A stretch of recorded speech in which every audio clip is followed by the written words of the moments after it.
اس اقرار کے ساتھ کہ تیرے سوا کوئی معبود نہیں، تو سب سے بڑا ہے، تیرا کوئی شریک نہیں اور نہ ہی کوئی ہمسر ہے۔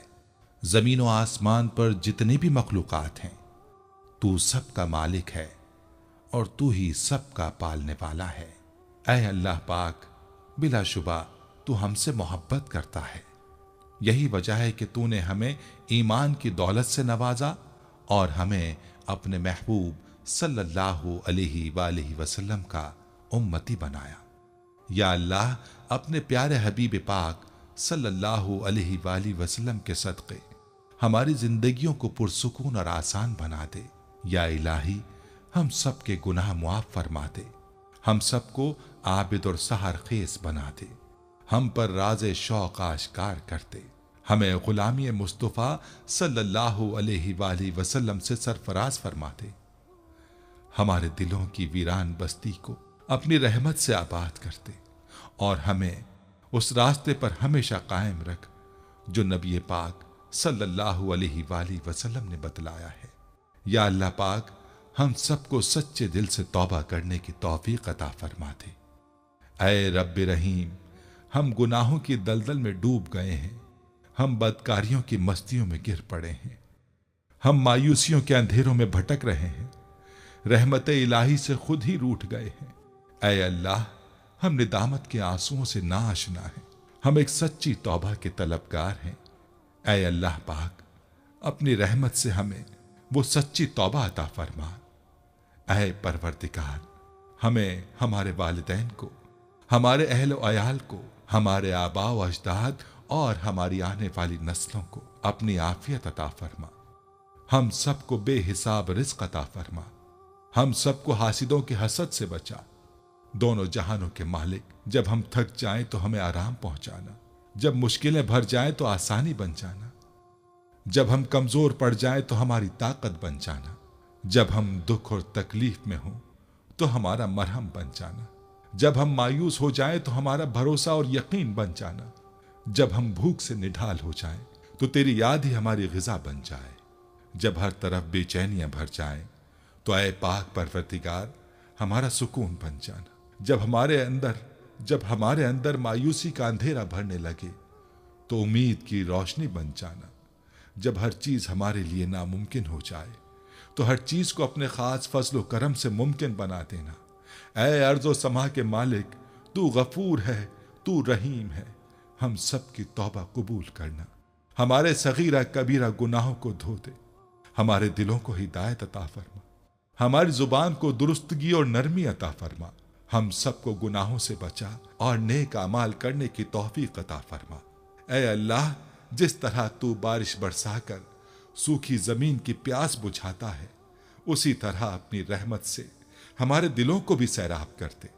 بے شک تو بڑا مہربان اور نہایت رحم کرنے والا ہے۔ اے پروردگار، ہم سب کو ہر اس نعمت سے سرفراز فرما جس میں ہمارے لیے خیر و برکت ہو، عزت و وقار ہو، راحت و سکون ہو، صحت اور تندرستی ہو، ترقی ہو، خوشحالی ہو اور دنیا اور آخرت کی بھلائی ہو۔